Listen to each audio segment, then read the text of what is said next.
en el trabajo, ¿cierto? Vamos a realizar en el trabajo de la IPS. ¿Qué elementos vamos a tener en cuenta para la IPS?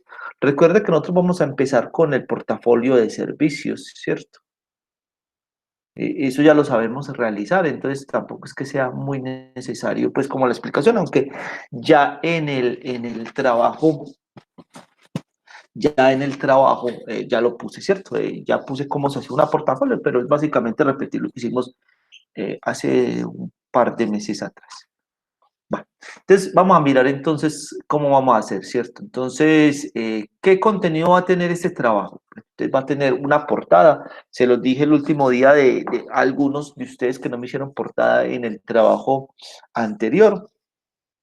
Y es importante cuando vamos a realizar un trabajo, y en este momento que estamos haciendo trabajos escritos, importante una portada, ¿cierto? La portada es fundamental porque con esa portada yo voy a decir, ¿cierto? ¿Quiénes son los integrantes? ¿Para qué trabajo estoy presentando?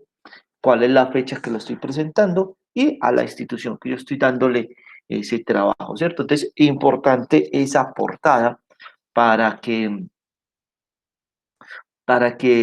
estemos con toda la información clara y objetiva sobre el trabajo, ¿cierto? Entonces, en ese sentido, muchachos, una portada es muy valiosa, ¿cierto?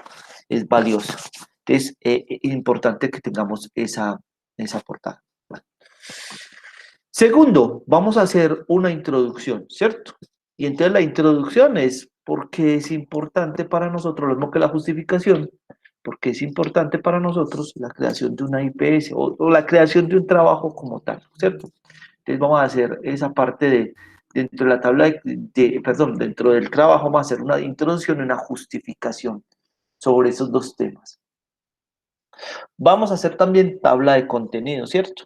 Tabla de contenido en la cual me van a relatar pues, uno a uno todos los elementos y aspectos que tuvieron en cuenta para la realización del trabajo. Vamos a crear los objetivos sobre la creación de la IPS y entonces vamos a crear unos objetivos generales y unos específicos. Bueno, aquí en marco legal, muchachos, vamos a mirar qué tipo de IPS vamos a escoger, si es IPS privada, si es pública, si es mixta, ¿cierto? Ese tema lo vamos a ver la próxima semana, de cómo se crea una empresa, de cómo se crea esa parte, y por qué es importante, digamos, esa situación del marco legal, ¿cierto? Entonces, la otra semana lo vamos a ver, cuando empecemos a ver ya en firme la materia.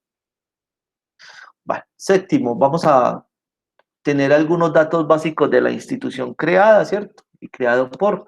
Y entonces en esa parte de creado por va a estar el nombre del director, va a estar el municipio de ubicación, va a estar el teléfono, va a estar el correo electrónico, la página web, el NIT, el representante legal y el gerente, ¿cierto? Entonces en ese sentido va a estar toda esa parte importante en la EPS, ¿cierto? En la EPS va a estar todos esos nombres, todas esas personas. También vamos a colocar en la plataforma estratégica, en la planeación estratégica de la institución que se está creando, vamos a hacer qué, cuál va a ser la razón social ¿cierto? de la EPS. Acá, básicamente lo que vamos a empezar a hacer con esa planeación estratégica es el portafolio de red de servicios, ¿cierto? Entonces va a estar el nombre o razón social, el objeto y modalidad de prestación de servicios, según esta resolución, el eslogan, el logotipo, el organigrama. Esto sí es una parte nueva que la vamos a ver la próxima semana, cómo se crea un organigrama de una empresa, ¿cierto? Aquí vamos a ver, en este módulo vamos a ver mucha parte administrativa. Entonces, para que no se nos haga raro, que acá le estamos dando mucho énfasis ya a la parte administrativa. Vamos a hacer la misión, ¿cierto? La misión es la construcción. Para la construcción de la misión se deben dar respuesta a las siguientes preguntas. ¿Quiénes somos? ¿Qué buscamos? ¿Qué hacemos? ¿Dónde lo hacemos? ¿Por qué lo hacemos? Y para quién trabajamos. En la visión de la construcción de la visión, de la misión, debe dar respuesta a las siguientes preguntas. ¿Cuál es la imagen que desean de nuestro negocio? ¿Cómo los vemos a futuro? Y cómo hacemos en el futuro, ¿cierto? Valores corporativos, pues el portafolio de servicios o los servicios que vamos a prestar, políticas de calidad. En esta parte, pues ya sabemos que tenemos que poner políticas de calidad también, aunque eso ya parte de ese trabajo ya lo habían hecho en un módulo anterior. ¿Qué vamos a hacer? También plan de mercadeo. En este plan de mercadeo se va a realizar, ¿cierto? Un plan de mercadeo que dé respuesta a las siguientes preguntas. ¿Qué servicios se van a mercadear? Hacer una descripción sobre él o los servicios que se van a ofrecer, ¿cierto? ¿Cómo? ¿Cómo vamos a enfocar la estrategia de marketing? ¿Cómo hacer una descripción sobre cómo van a dar los servicios, la publicidad y en qué lugar van a ofrecer esos servicios? Entonces, en esta parte, bueno, después lo termino de leer y enseguida lo explico, esta parte que está sí necesito, pues darle una explicación porque esto es totalmente ya nuevo, ¿cierto? ¿Cuándo? Realizar una justificación del momento óptimo para iniciar la prestación del servicio. ¿A quién? Es el punto que se debe describir lo siguiente: cuáles son los tipos de clientes, usuarios afiliados a QPS, medicina prepagada, a particulares, cuáles son sus características socioeconómicas y cuáles son las necesidades y expectativas, cuál es la capacidad adquisitiva del usuario y del servicio. Entonces, vamos a mirar esta parte de la plataforma, perdón, del plan de mercadeo, y entonces aquí vamos a tener que estudiar un poquitico de mercadeo, ¿cierto? Y vamos a responder algunas preguntas. Esta parte del mercadeo, cuando hagamos esta parte del mercadeo, muchachos, nos vamos a centrar en un poquito, solamente vamos a coger un servicio y a ese servicio le vamos a hacer todo este plan de mercadeo, ¿cierto? Entonces vamos a decir, por ejemplo, ¿a qué población le vamos a vender el servicio? Ejemplo, digamos que yo voy a crear una IPS de servicio odontológico. Entonces, como el servicio va a ser odontológico, ¿a qué población? Si van a ser niños, si van a ser adultos, si va a ser una población especial o diferente, ¿cierto? Entonces, en ese sentido, yo voy a coger, entonces voy a decir, por ejemplo, voy a hacer publicidad a niños. Entonces, mi EPS va a tener servicios basados en la población infantil y la horario de servicio va a ser en la mañana o en la tarde y voy a poner, por ejemplo, de publicidad, voy a poner entonces una mascota, ¿cierto? En la parte de publicidad yo voy a colocar un dummy, que usualmente es un muñeco inflable, en el cual va a tener un motor que lo va a hacer mover, ¿cierto? Entonces, eso es publicidad. Y ese muñeco va a ser el logotipo de la empresa y, ¿cierto? Y empieza uno a explicar toda esa parte del mercadeo. Además, para que los niños se sientan identificados, vamos a hacer, por ejemplo, publicidad en forma de anime o un dibujo animado en el cual voy a explicar todo lo que sea, tenga que ver con la promoción de la salud. Entonces, así voy a hacer, digamos, la publicidad y voy a presentar esa publicidad, por ejemplo, en redes sociales. Ya televisión, ya televisión no es tan bien vista, ¿cierto? De hecho, ya la mayoría de personas está pasando la publicidad a las redes sociales, ¿cierto? Porque la televisión cada vez pierde más público. Y, por ejemplo, si es para televisión nacional, la mayoría de personas ni las ven, ¿cierto? Entonces, depende del público que yo quiera acoger, voy a coger un medio diferente u otro para poder dar esa parte de publicidad, ¿cierto? Entonces, esa parte de marketing, después la vamos a ver con un poquito más de detenimiento para, digamos, hacer esa parte importante. ¿A quién? Entonces, cuando aquí hacemos la pregunta de a quién vamos a venderle los servicios, pues simplemente, muchachos, el a quién es si vamos a prestar servicio particular o no, ¿cierto? Lo que yo estoy explicando es el trabajo de la IPS que hacemos en este módulo, ¿cierto? Entonces, estoy explicando todo lo que va a contener la IPS. Recuerde que a partir de este viernes, todos los viernes hasta el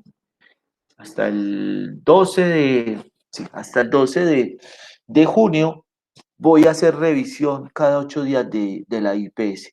El 19 de junio, que sería la última clase, en ese último día, simplemente ustedes ya me van a presentar el trabajo y califico el trabajo, ¿cierto? El trabajo final. Entonces, eso es lo que estamos haciendo hoy. Y cierto, y esta clase no va a ser muy larga porque simplemente va a presentar este trabajo y ya los dejo a ustedes para que empiecen a elaborar, porque la próxima semana voy a revisar la primera parte del trabajo. Ahorita acá digo que voy a revisar, ¿cierto?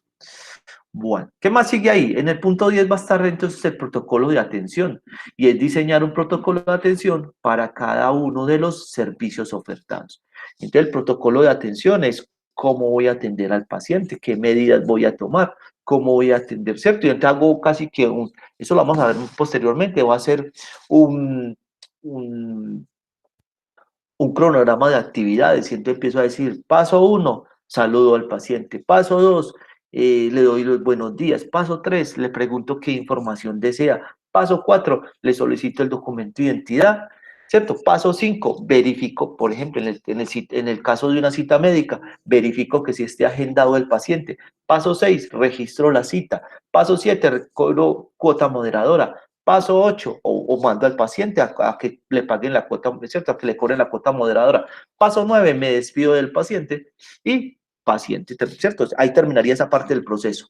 Segunda parte del proceso, entonces el paciente va a la consulta médica, ya está en la consulta médica y paso nuevo, digamos paso 1 del siguiente proceso, que es con el mismo paciente, pero después de haber ido a la consulta, verifico nuevamente qué órdenes les mandó el médico y se las imprimo y se las entrego y le doy toda la indicación para que el paciente tenga, ¿cierto? Facilidad en los exámenes y diagnósticos que le vayan a hacer. Entonces, ese es un proceso que vamos a hacer en cada uno, ¿cierto? Ese es el protocolo de atención. ¿Y por qué dije 2 momentos? Porque usualmente en atención al usuario yo atiendo en 2 momentos al paciente. En el primer momento para registrarle la cita y en el segundo momento para entregarle las órdenes y todo lo que la prescripción que le hizo el médico y darle los instructivos al paciente de cómo tiene que hacer cada uno de ellos, ¿cierto? Y cuánto se le va a demorar. Si, por ejemplo, tiene una orden adicional, entonces lo que se le va a explicar al paciente, señor, usted tiene una orden pendiente, por ejemplo, para una tomografía, y esa la tiene que autorizar, ¿cierto? La tiene que autorizar, darle una autorización adicional a auditoría. En el momento que esté lista, se le va a llamar desde el sitio donde se le va a prestar el servicio y usted simplemente llevaría el copago, ¿cierto? Esas son las indicaciones y es un protocolo de atención, ¿cierto? Bueno, ¿qué más seguiría ahí? Seguiría la parte del sistema obligatorio de garantía de la calidad, ¿cierto? Esa es una resolución que vamos a ver también en este módulo y ya saben que esa parte del trabajo se va haciendo en la medida que vamos tocando esos temas, ¿cierto? Igual que en otro trabajo que ya hemos hecho, todos estos temas son vistos en clase, ¿cierto? Entonces, es importante que no nos preocupemos con muchas de esas actividades que vamos a hacer. Y entonces en el sistema obligatorio vamos a revisar los estándares correspondientes a cada uno de los servicios ofertados. Vamos a verificar o diligenciar la autoevaluación de los servicios ofrecidos por la IPS. Vamos a diligenciar el registro especial. Yo no me acuerdo, hay unos otros que no vamos a hacer, ¿cierto? No, pero no me acuerdo cuál de los dos es. Yo cuando estemos haciendo el trabajo ya en esta parte, yo les digo cuál vamos a hacer y qué parte, porque hay uno que tiene como 300 páginas, pues simplemente vamos a hacer la primera página, ¿cierto? El encabezado, o para que lo entendamos cómo se haría el encabezado, ¿cierto? Bueno, ¿qué más seguiría ahí? La de diligenciamiento del instructivo de habilitación para prestar los servicios y, por último, diseñar la política de seguridad del paciente. Y aquí en políticas de seguridad del paciente lo vamos a ver en una clase y simplemente es, por ejemplo, seguridad del paciente es todo lo relacionado y todo lo que tiene que ver con la prestación del servicio que se le va a dar a los pacientes. Ejemplo, a un paciente, por ejemplo, que me llegue el servicio de urgencias, yo lo tengo que recibir y entonces empieza la atención así, ¿cierto?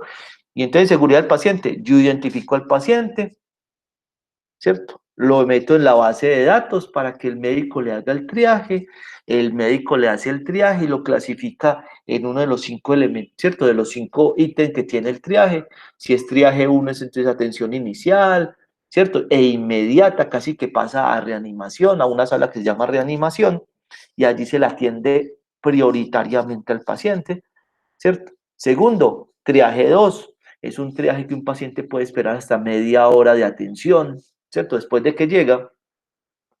Triaje 3, un paciente que puede esperar hasta 3 horas y su vida no corre en riesgo, no tiene tanto riesgo, pero a largo plazo sí, ¿cierto? Entonces, es eso. Entonces, esos tres triajes los va a atender en urgencias y entonces en seguridad del paciente. Si el paciente queda en uno de esos tres triajes, a usted le van a pedir, ¿cierto? Porque somos los de parte de atención al usuario, a usted las auxiliares de enfermería le van a decir, joven, necesito que me le dé manilla de identificación al usuario. ¿Por qué tengo que identificar a los usuarios?